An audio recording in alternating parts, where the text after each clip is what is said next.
Alléluia.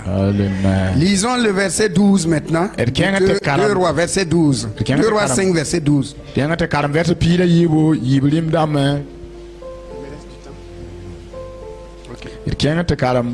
Il dit ceci au verset 12. Les fleuves de Damas, Labana et le Parpar, ne valent-ils pas mieux que toutes les eaux d'Israël? Ne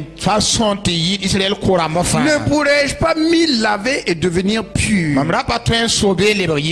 Et il s'en retournait et partait avec fureur.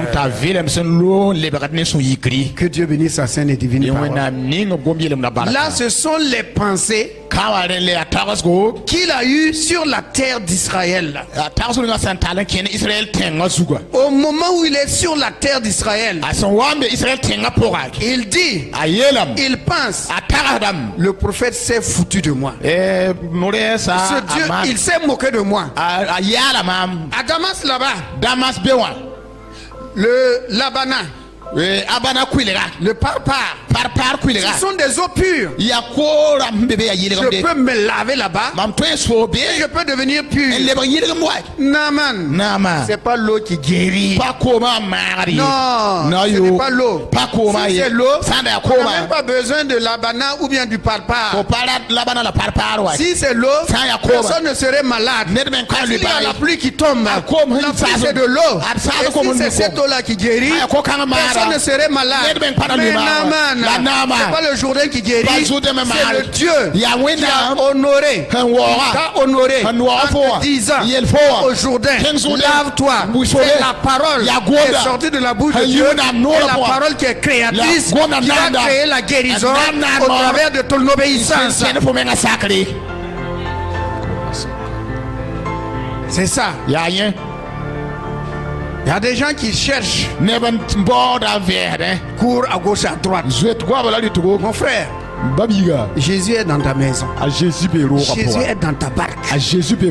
C'est pas parce qu'il y a la tempête, c'est pas parce que l'eau rentre dans ta barque et tu essaies d'enlever, plus tu enlèves, plus ça rentre, plus tu enlèves, plus ça rentre, et tu dis que Jésus n'est pas dans ta barque. Jésus est bel et bien dans ta barque. Ouais. L'eau qui rentre, les épreuves qui viennent, les difficultés qui viennent, l'un après l'autre, tu enlèves, ça vient, ça vient. Les enfants, c'est si, mon ami, Jésus est toujours dans la barque. Ta barque ne coulera pas. Ta barque ne coulera pas. Tes enfants ne joueront pas. Les difficultés finiront. Il y a eu un soir, il y a eu un matin. Le matin va venir. Il n'y aura jamais de soir qui est continuel dans ta vie sans que le matin ne vienne. La lumière se lèvera. La lumière se lèvera. Le soleil brillera. Il sera à son zénith. Il brillera haut. Tes ennemis te verront. Ils te verront. Alléluia. Regardez Lazare. Lazare est mort. Les uns et les autres pensaient que c'est terminé pour lui. C'était fini pour lui. Jésus va. Il dit Lazare, sors. Ce n'est pas encore fini. Il y a encore quelque chose à faire avant de partir. Et Lazare est sorti.